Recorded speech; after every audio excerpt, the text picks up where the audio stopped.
În Japonia găsești case la prețuri simbolice sau case gratuite, $0, peste 9 milioane de case abandonate. Pe aici cred că avem oameni ai străzii, au bagajele lăsate pe stradă, seara vine și le pune undeva jos și doarme. Baze de date cu locuințe vacante. Să știți că pe aici oamenii trăiesc foarte greu. Acolo de desubt trăiesc oamenii. Casa în care ai investit atâția bani nu mai valorează nimic. O zonă pe care autoritățile încearcă să o ascundă din toate puterile, chiar au șters-o de pe hartă. Am venit în cea mai animată zonă din oraș.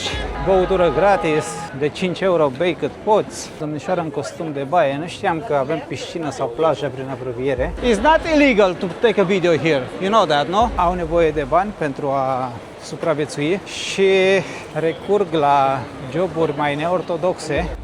4.000 de oameni care dorm în internet cafeuri. Ce spuneți, ne luăm o casă în Japonia? E gratis! Salutare prieteni și bine v-am regăsit! Bine ați revenit în Japonia! În vlogul de astăzi o să discutăm despre câteva lucruri mai puțin cunoscute când vine vorba de această țară și da, ați citit foarte bine în titlu. În Japonia statul îți oferă case gratis, 0 ieni, 0 lei, așa că rămâneți până la final, o să fie foarte interesant din punctul meu de vedere. Pe lângă asta o să discutăm și despre alte lucruri sensibile, dificile, pentru că chiar și o țară ca Japonia are probleme foarte mari, dar știe să le ascundă foarte bine spre deosebire de alte țări, așa că rămâneți până la final, eu zic că merită. Nu uitați să ajutați vlogul cu un like, să-l distribuiți pentru a ajunge la cât mai multe persoane, ajută foarte mult, nu uitați de hype și să apăsați butonul subscribe dacă nu ați făcut-o până acum. În continuare, aproximativ 60% dintre voi, dintre persoanele care urmăresc constant acest conținut pe care îl fac, nu au apăsat subscribe. Iar pe mine acest lucru mă ajută foarte mult, după cum v-am spus.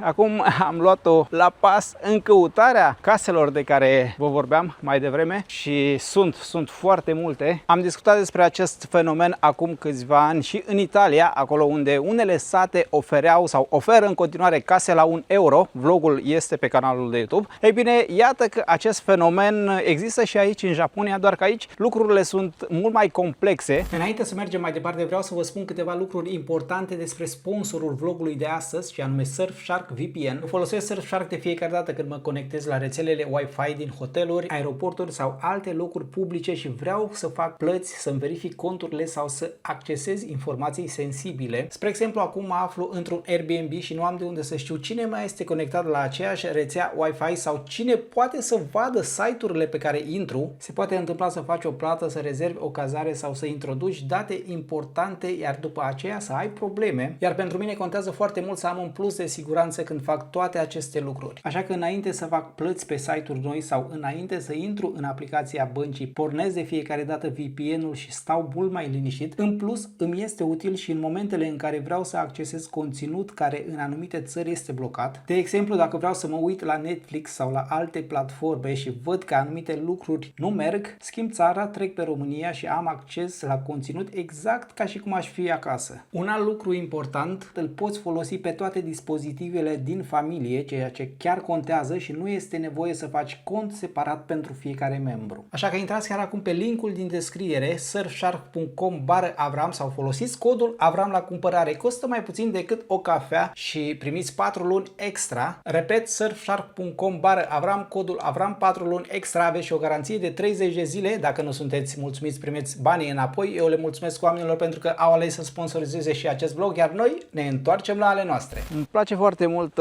această zonă. Avem grădini peste tot. Pare că suntem la țară. Foarte frumos, totul îngrijit. Îmi place și miroase foarte frumos. Parfumul de primăvară se simte. Doar că din păcate avem foarte multe case abandonate. În momentul în care ceva este abandonat, imediat vezi curtea neîngrijită, serandele, obloanele trase și aici avem câteva astfel de case abandonate, din păcate.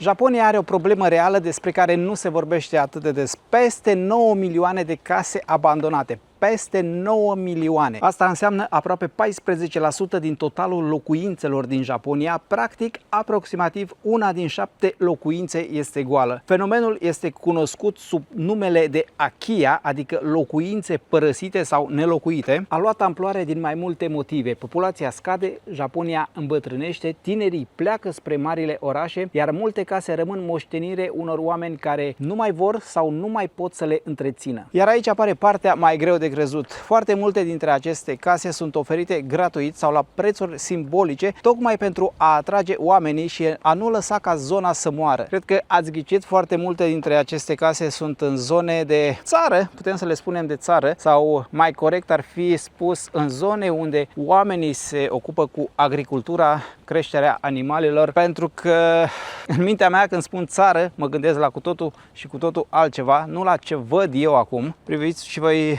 cum arată, iar acum mă aflu la periferie, dacă e să mă uit pe hartă, chiar dacă acolo, în spatele acelei clădiri, avem primăria, aici avem un lan de orez, case foarte frumoase, o parte din ele părăsite, dar în această zonă majoritatea sunt locuite. Cât de frumos arată aceste mini-cartiere. Priviți și voi. Japonia este plină cu astfel de locuri, dar pentru vlogul de astăzi am zis să caut ceva mai aproape de Tokyo. Asta pentru că mi se pare greu de crezut că acest fenomen există chiar și lângă cea mai mare metropolă din lume, așa că am luat trenul aproximativ 50 de minute și am ajuns în Kuki, un oraș din prefectura Saitama, la nord de Tokyo. Nu este o zonă turistică și niciun loc despre care se vorbește foarte des când vine vorba despre Japonia. Este mai degrabă un oraș normal, liniștit, unde o parte dintre oameni fac naveta spre Tokyo, dar unde începi să vezi o Japonie mai obișnuită, departe de imaginea cu zgârienori, reclame luminoase și aglomerația din centru. Iar acest lucru mi se pare foarte interesant. Nu suntem în munți, nu suntem la capătul Japoniei sau într-un sat pierdut prin Japonia, suntem relativ aproape de Tokyo, iar pe un site unde aceste proprietăți sunt listate, am găsit o locuință, motiv pentru care am venit aici, pentru că dacă nu căutam altă zonă, dar în momentul în care am văzut proprietatea și am văzut că fac mai puțin de 50 de minute cu metroul până la ea, am zis că nu are cum să nu vin să o văd. Nu cred că o să reușim să intrăm, dar vedem când ajungem acolo. Un alt lucru interesant este liniște totală, pare pustiu. Majoritatea oamenilor bănuiesc că sunt la muncă, nu bănuiesc, sigur sunt la muncă, doar câțiva bătrâni, foarte puțini, și bătrânii își fac apariția mai pe seară pentru că și ei sunt la lucru. Foarte multe case micuțe, dar avem și case ca aceasta, spre exemplu, care arată wow, pe când aici lucrurile sunt diferite. Știți că văd foarte multe astfel de locuințe. Aici oamenii și-au scos hainele la uscat. Unele sunt locuite, altele nu. Acum sper să și găsesc casa, pentru că adresele nu sunt tocmai precise. Majoritatea sunt în japoneză. Ca să înțelegeți, sunt foarte multe site-uri. Unele sunt traduse în engleză pentru străinii interesați, dar peste 85% sunt în japoneză, iar traducerea nu este tocmai exactă. Pe lângă asta, majoritatea te trimit direct la primărie și în cazul de față, prima dată dacă pui adresa de pe site, te trimite la primărie pentru că trebuie să intri în contact cu primăria. Se numesc de obicei Akiya Bank, adică baze de date cu locuințe vacante. În foarte multe cazuri sunt gratuite, 0 ieni, adică 0 euro, luați-o cum vreți. Case vechi în Japonia se numește acest site și ne întâmpină cu un mesaj scris mare: găsește casa visurilor tale în Japonia. După care avem o listă foarte lungă cu case gratuite,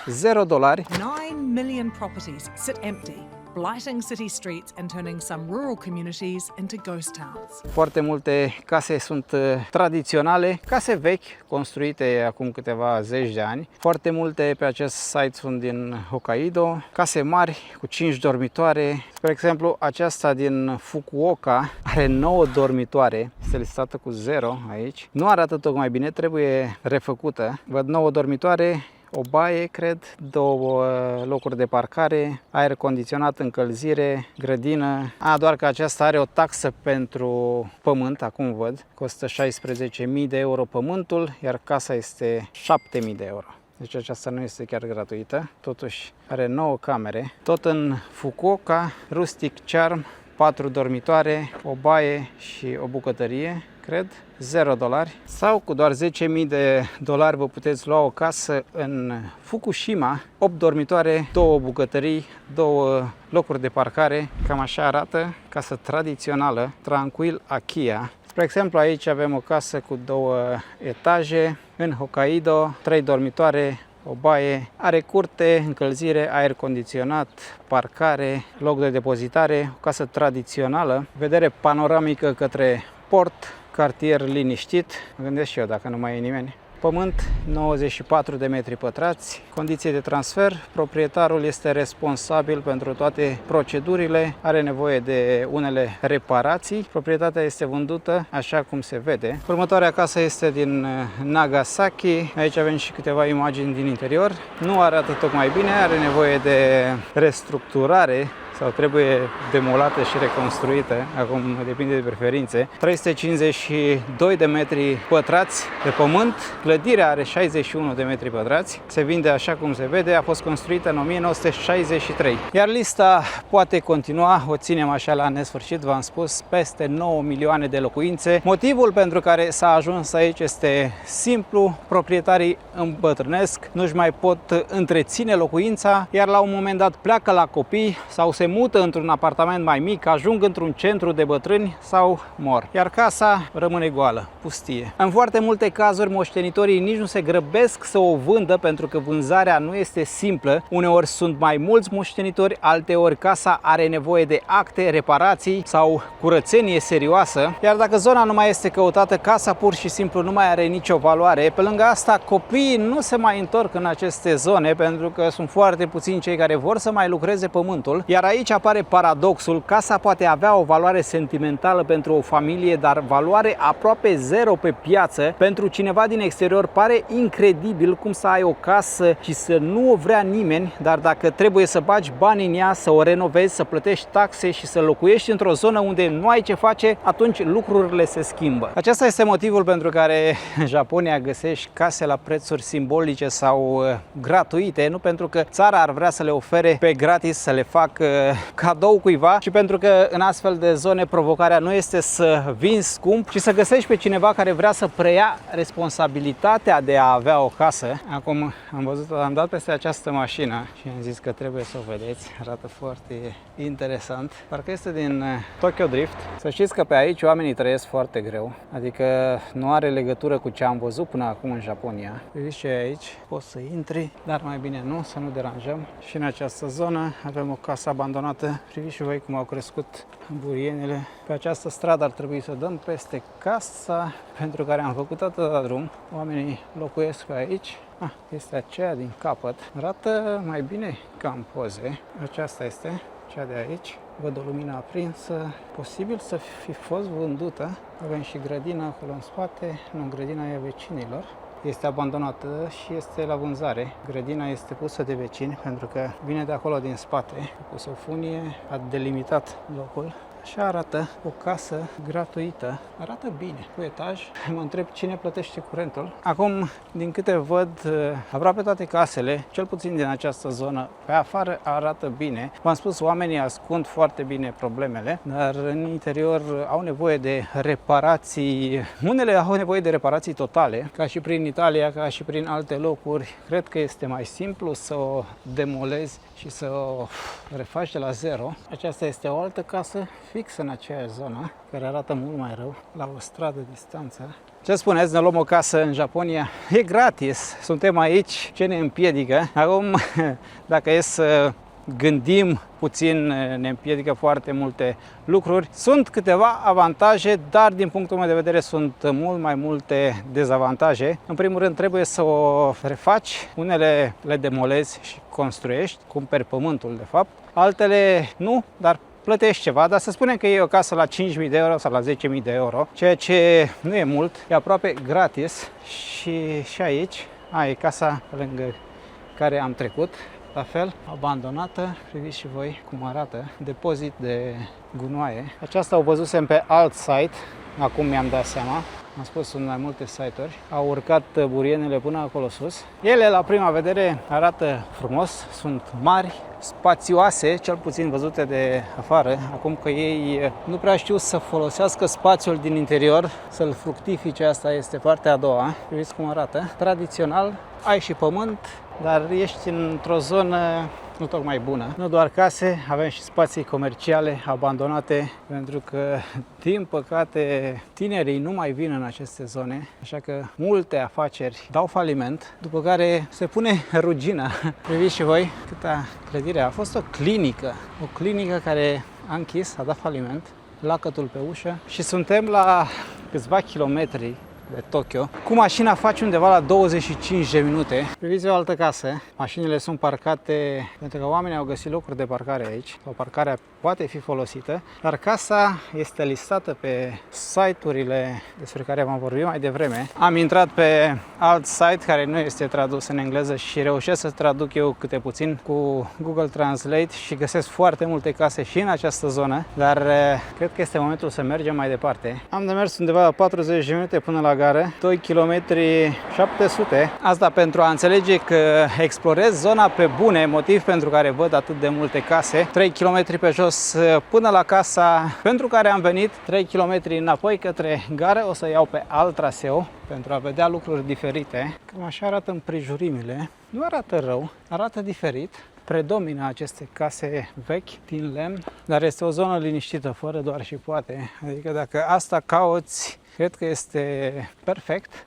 Nu știu ce ai putea să faci aici. Eu mă gândesc că dacă ai cumpăra o casă în astfel de zonă, pentru că sunt case care arată foarte bine la 10.000 de euro, dar ce să faci? Doar persoane în vârstă, care cu bicicleta, care pe jos, cu o plăsuță în mână, merg la cumpărături. Este curățenie. Am dat peste o altă casă gratuită. Aceasta nu arată bine deloc. Adică trebuie să o demolezi. În interior văd că sunt lucruri depozitate, dar aceasta arată rău. Prima casă de care pot spune că chiar arată rău, nu aș lua nici gratis. Înțeleg, e la stradă, e aproape de centrul orașului. Ușor, ușor ne-am apropiat de gară și suntem aproape de centru. Se fac 3 săptămâni de când am venit în Japonia, am luat țara la pas, am aflat lucruri noi, lucruri interesante. Ne-am întâlnit, ca de obicei, cu românii stabiliți aici. Ați văzut și în vlogul trecut, săptămâna trecută, de fapt, în vlogul de săptămâna trecută, dar am aflat și multe lucruri sensibile, dacă vreți, nu știu exact cum să le numesc, greutățile cu care se confruntă oamenii aici, pentru că noi când ne gândim la Japonia ne gândim că totul e wow, totul e frumos. E bine, în realitate lucrurile nu stau deloc așa și unul dintre lucrurile care m-au surprins cel mai mult este felul în care se raportează japonezii la case. La noi în România, dacă îți cumperi o casă sau faci un credit pe 25-30 de ani, pleci cu ideea că la final casa rămâne a ta, ai plătit ratele, ai un bun, poate îl vinzi, poate îți recuperezi banii, poate chiar câștigi ceva dacă zona s-a dezvoltat. Ei bine, aici, din ce am înțeles de la persoanele cu care am discutat, lucrurile stau total diferit. Casele în Japonia se devalorizează în timp. Nu vorbim neapărat despre teren, ci despre construcție în sine. Casa îmbătrânește, lucrurile se schimbă, iar după 30 de ani te trezești că casa în care ai investit atâția bani nu mai valorează nimic. Încă o problemă, dacă într-o familie un membru nu mai lucrează sau veniturile scad, ei bine, nu ai cum să mai plătești rata la casă, iar banca îți ia casa. Bine, acest lucru se întâmplă peste tot, dar în alte părți, în alte țări, faci un efort pentru că la final știi că îți rămâne, casa îți rămâne. Pe când aici lucrurile nu sunt așa, din păcate. Priviți ce fel arată și această zonă. Arată foarte, foarte rău, din păcate. Chiar dacă ai copii, lucrurile se complică pentru că trebuie să-i ții la facultate. Pe aici cred că avem oameni ai străzii, da, și-au depozitat lucrurile. Trebuie să-i ții la facultate, iar facultatea nu este ieftină. Marea majoritate fac împrumuturi, la fel ca în America. Nu este atât de scumpă ca în America, dar ne apropiem. Un lucru interesant, oamenii au bagajele lăsate pe stradă, legate aici. Seara vine și ia lucrurile și le pune undeva jos și doarme. Aici cred că a fost o casă veche, au demolat-o și vor construi ceva. Iar acest lucru se întâmplă în foarte multe cazuri. Bine, nu discutăm despre oamenii care au bani, care își permit. Ei nu dau peste aceste probleme, dar marea majoritate a românilor cu care m-am întâlnit aici aveau această problemă, adică aveau copii, erau la facultate și au fost nevoiți să facă împrumut în bancă pentru a reușit să-i țină la facultate. Ei bine, acest lucru se adaugă, se adună, așa că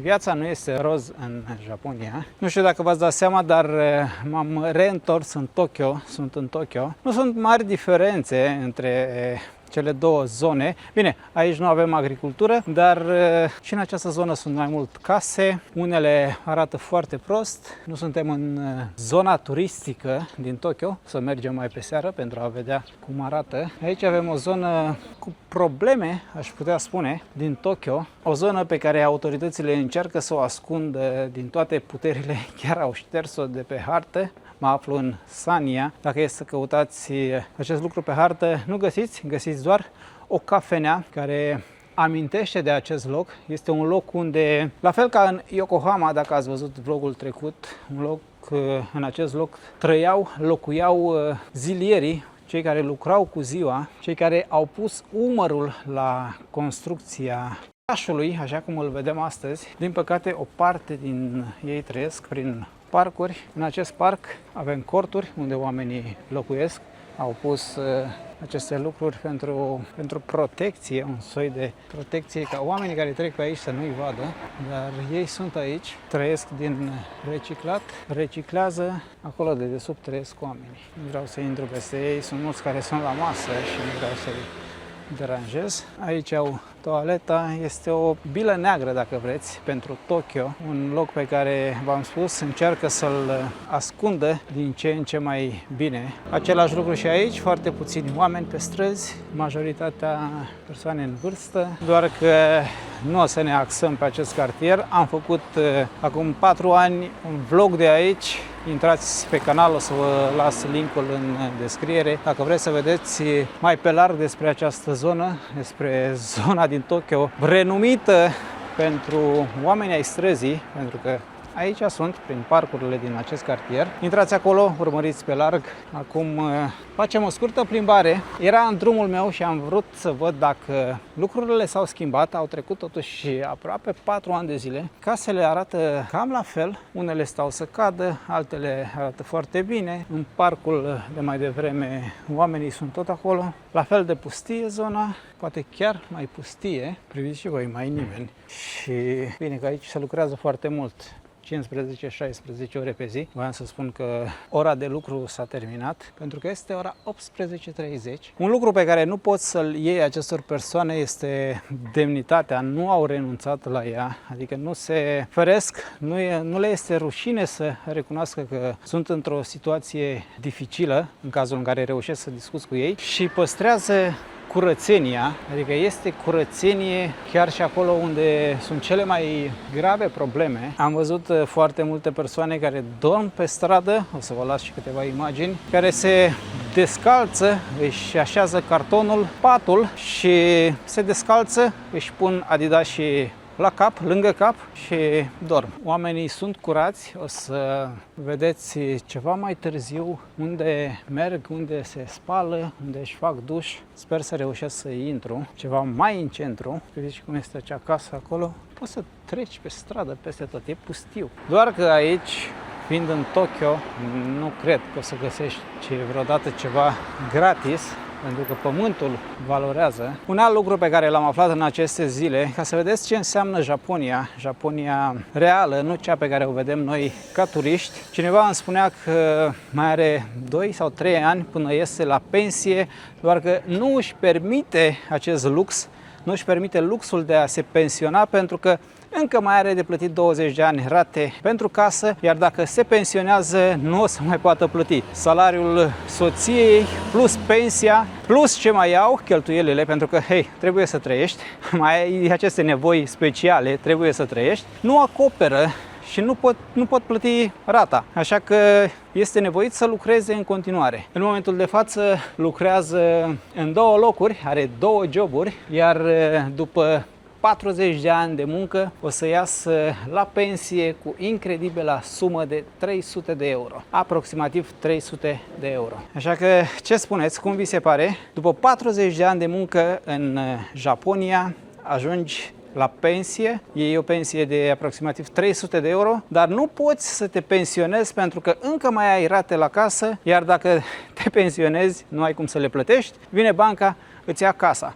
Casă care oricum nu valorează mai nimic, ai investit în ea o viață întreagă, iar dacă e să o vinzi, nu ai cum să plătești nici măcar jumătate din cât ți-a mai rămas de dat la bancă și după ce ajungi să o achiți, e zero. Valoarea ei este zero. Iar ceea ce vă spun nu sunt chestii inventate, nu sunt din ziare, din articole de la TV, nu. Sunt de la persoanele cu care m-am întâlnit și am discutat. Până la urmă, cred că unele lucruri s-au mai schimbat. Parcul era mai mare, văd că au construit aceste garduri și posibil să fi mai apărut apartamente noi, blocuri noi. Haideți că ultima parte a vlogului vreau să fie filmată seara. Ar fi păcat ca să nu filmăm și seara aici în Tokyo și nu puteam să aleg altă zonă. Așa că am venit în cea mai animată zonă din oraș, în Shinjuku. În spatele meu avem cea mai aglomerată intersecție, din câte am înțeles. Se spune că ar fi peste Shibuya.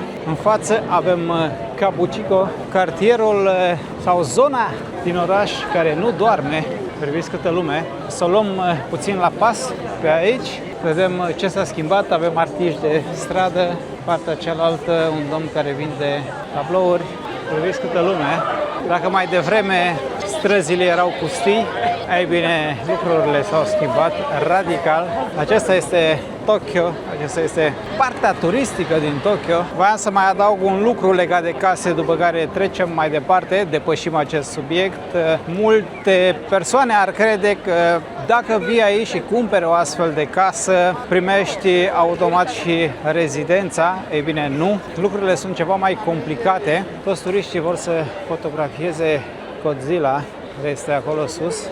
Emblema orașului, a devenit emblema orașului, un fel de protector. Pe lângă bătaia de cap cu actele, nici măcar nu primești rezidența și o să ai nevoie de un alt tip de viză, pentru că dacă ai viza de turist poți să vii aici, spre exemplu pentru români poți să vii aici doar 90 de zile, nu ai voie să stai mai mult de 90 de zile, iar pentru a locui aici ai nevoie de un statut de ședere, viză de muncă, viză de afaceri, student sau ce știu eu, alt tip de viză. În concluzie, casa este gratis, dar dreptul de a locui în ea nu vine la pachet cu actele. O să vă las aici site-ul unde oamenii specifică asta pe site, o să vă las aici pentru a vedea. În trecut această zonă era mult mai animată, cel puțin așa mi-am amintesc, mult mai multe fete pe aici.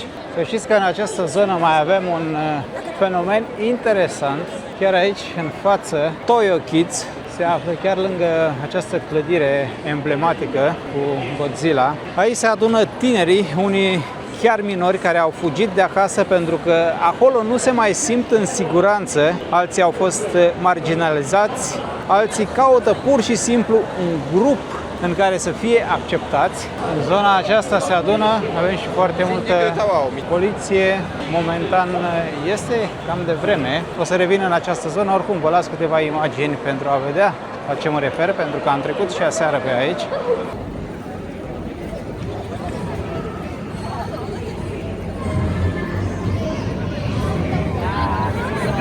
Ei s-au mutat, consumă de toate, tot tipul de substanțe, băuturi, foarte multe fete care țin aceste clădiri să nu cadă. Nu vorbim despre turiști, nu vorbim despre tineri care au ieșit să se distreze, vorbim despre o problemă socială reală. Foarte mulți tineri vulnerabili se duc negocieri pe aceste străzi. Foarte mulți dintre acești tineri au nevoie de bani pentru a supraviețui și recurg la joburi mai neortodoxe, în special fetele, dar nu numai. Chiar dacă avem poliție pe aceste străzi, chiar dacă avem securitate, acest lucru, nu știu, este acceptat.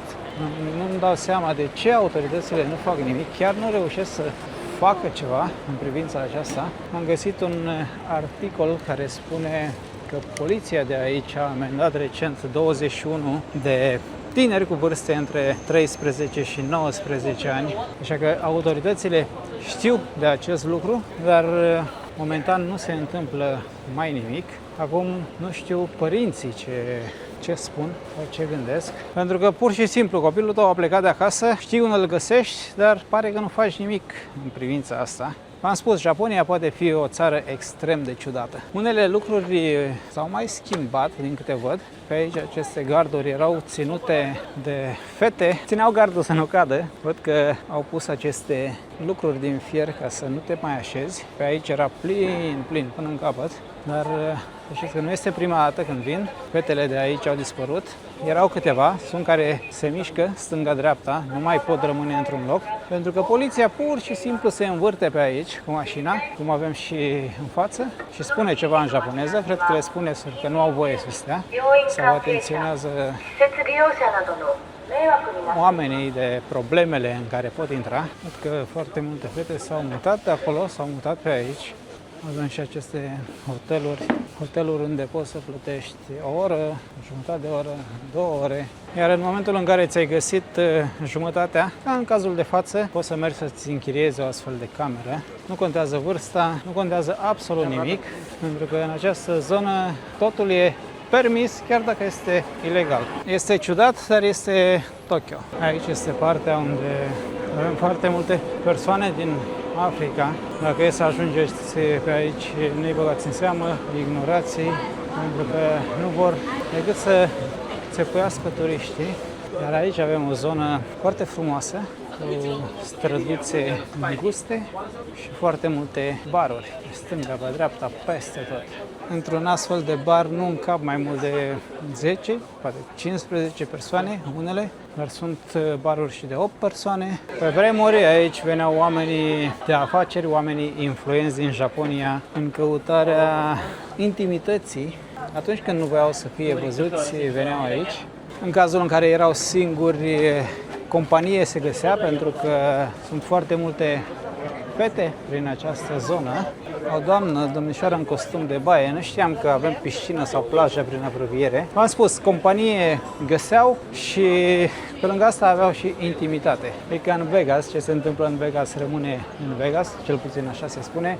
Cam așa se întâmpla și aici. Față de acum 4 ani de zile, oamenii nu mai sunt atât de agresivi, oare de ce? Cel puțin până acum. Atunci țin minte că țipau la mine să nu filmez. Acum, din contră, mai sunt care își acoperă fața, la persoanele din Africa mă refer, și în rest te salută, vorbesc cu tine. Au devenit mai prietenoși. Care ar fi motivul? Dar dacă îi lași să vorbească, nu interacționezi cu ei, nu o să-ți facă nimic. Pentru că aici nimeni nu pune mâna pe tine, nu te agresează, așa că ești în siguranță chiar și în acest cartier. Trebuie doar să nu cazi în plasa lor, pentru că te atrag cu fel de lucruri, băutură gratis, sau dacă mergi cu ei de 5 euro bei cât poți, tot felul de lucruri care să te atragă, să te facă să cheltui foarte mulți bani sau să te jefuiască, pentru că asta se întâmplă aici. Foarte mulți turiști ajung într-un final la poliție depunând o declarație pentru că au fost jefuiți, dar mare lucru, poliția nu are ce să facă. Acum 4 ani de zile am avut cazarea fix în această zonă, iar la hotel erau afișe puse peste tot cu ceea ce vă spun acum. Să avem grijă, pentru că se pot întâmpla lucruri neplăcute. Acum, din păcate, pe vlog foarte multe lucruri nu pot să le pun, nu pot să le filmez, adică eu pot să filmez, dar nu am cum să pun pe vlog, pentru că YouTube penalizează, îmi blochează vlogul, pentru că aceste cluburi sunt explicite, adică de la intrare știi unde intri, știi unde ajungi. Chiar dacă multe lucruri sunt ilegale în această țară, oamenii nu se feresc, totul este la vedere, aș putea spune. De multe ori, în momentul în care intri într-un astfel de loc, nici măcar nu găsești o persoană la intrare care să te întâmpine, vezi foarte multe poze pe tablete, îți alegi o persoană, o fată de acolo, ai plătit și mergi în camera care trebuie pentru masaj. Multe deschise, 24 din 24. Și aici avem foarte multe persoane fără casă, doar cu o geantă și asta a fost. E paradoxal, oamenii aceștia au peste 9 milioane de case goale, abandonate și foarte mulți oameni care dorm pe stradă. În această zonă, în Tokyo, în zona centrală, sunt 4.000 de oameni care dorm în internet cafeuri. Ați auzit foarte bine. Aici încă au aceste internet cafeuri, cum erau la noi odată. Bine, sunt puțin diferite pentru că poți să plătești pentru o jumătate de oră, o oră, 2 ore, 3 ore, cât vrei tu, dar poți să plătești și să primești o cameră separată. Camera e mult spus, e un scaun, ai o ușă, ești în 5 metri pătrați, nu mai mult. Referitor la aceste internet cafeuri, oamenii merg acolo pentru că sunt mult mai ieftine față de hotelurile clasice și față de hotelurile care închiriază cu ora. Seara, după ora 18, costă $15, da, $15 pentru 8 ore, suficient pentru ei. Merg acolo, plătesc 8 ore, dorm și a doua zi o iau de la capăt. Adică nu au bani pentru o cameră de hotel sau pentru a-și închiria ceva, dar nu sunt nici în situația de a dormi pe stradă. Sunt undeva între. Am vrut să merg și eu pentru a filma în interior, o să vă las acum câteva imagini, dar este ceva mai complicat, trebuie să te înregistrezi pe o aplicație, adică nu primesc chiar pe oricine. Verifică persoanele înainte de a intra acolo și am zis că pentru un minut cât aș reuși să filmez acolo, pentru că este foarte, foarte strâmb.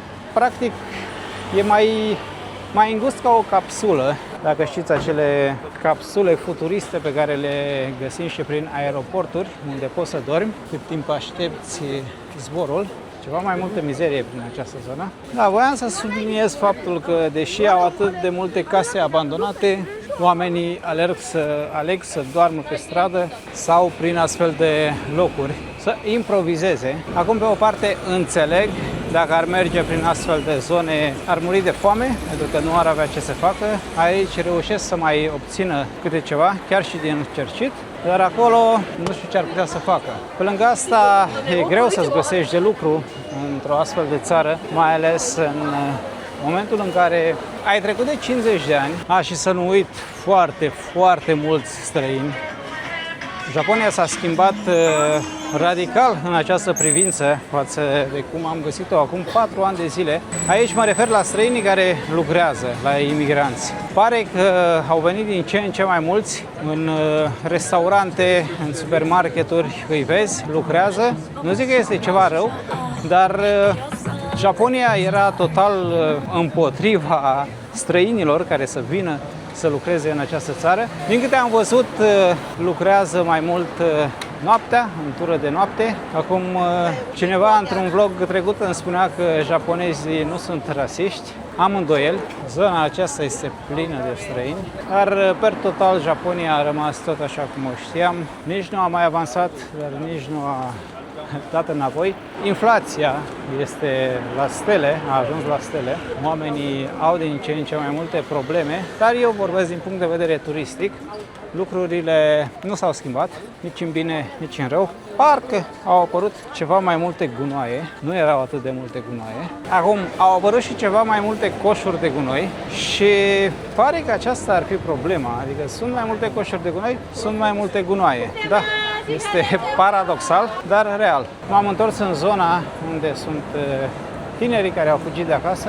Văd că au fost alungați în această zonă, toate că mai sunt, dar avem foarte multă poliție, foarte multe forțe de ordine care nu le permite să mai stea în această zonă. Cred că este ceva provizoriu, pentru că aici avem un fel de festival, o piață de noapte, turiști care vin cu ghidul le explică despre acești copii, din câte am înțeles. Vedeți, poliția patrulează peste tot. Cu toate acestea, lucrurile se desfășoară normal cu ghilimelele de rigoare. Haideți să nu o mai lungim. Să-mi spuneți ce părere aveți despre acest fenomen al caselor, unde este problema, adevărata problemă, și ce trebuie făcut pentru a nu ajunge acolo, pentru că și noi În România avem sate aproape pustii. Bine, la noi sunt sate, aici fenomenul are loc în oraș. Nu vreau să știu ce se întâmplă prin sate. Satele sunt sate fantomă, abandonate complet. Spuneți-mi ce credeți? Merită să vă luați o casă în Japonia după tot ce ați aflat?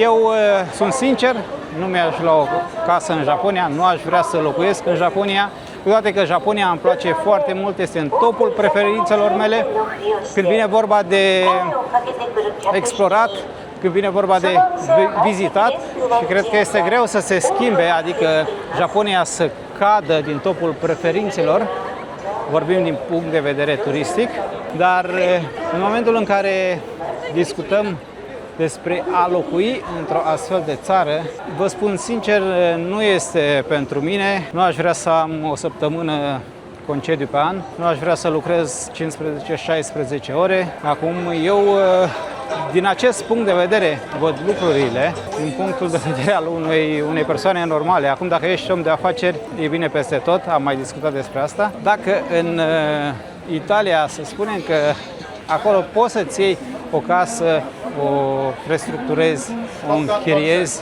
sau... Why? Why? It's not illegal.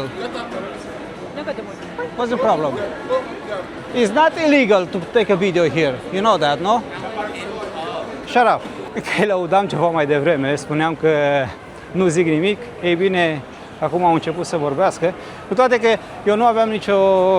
Discutam despre altceva, voiam să închid vlogul, dar hei, se întâmplă. Asta pentru că este ora 10, este ora 22. Cu cât se face mai târziu, cu cât oamenii devin mai agresivi. Nu înțeleg de ce, pentru că este liber, poți să filmezi peste tot, este democrație, nu suntem în China. Cu toate că în China aceste probleme nu le-am întâmpinat. Da. Cam asta a fost, vă mulțumesc foarte mult pentru că ați rămas până la final. Nu uitați să ajutați vlogul cu un like, să-l distribuiți pentru a ajunge la cât mai multă lume și să apăsați subscribe pentru că mă ajută foarte mult. Nu uitați de vlogul secundar, cel cu mâncare. Am mâncat în 3 locuri diferite și aici se uitau urât la mine. Am mâncat în 3 locuri diferite, așa că aruncați o privire și acolo, iar noi ne vedem data viitoare într-o nouă aventură. Până atunci eu vă spun numai bine!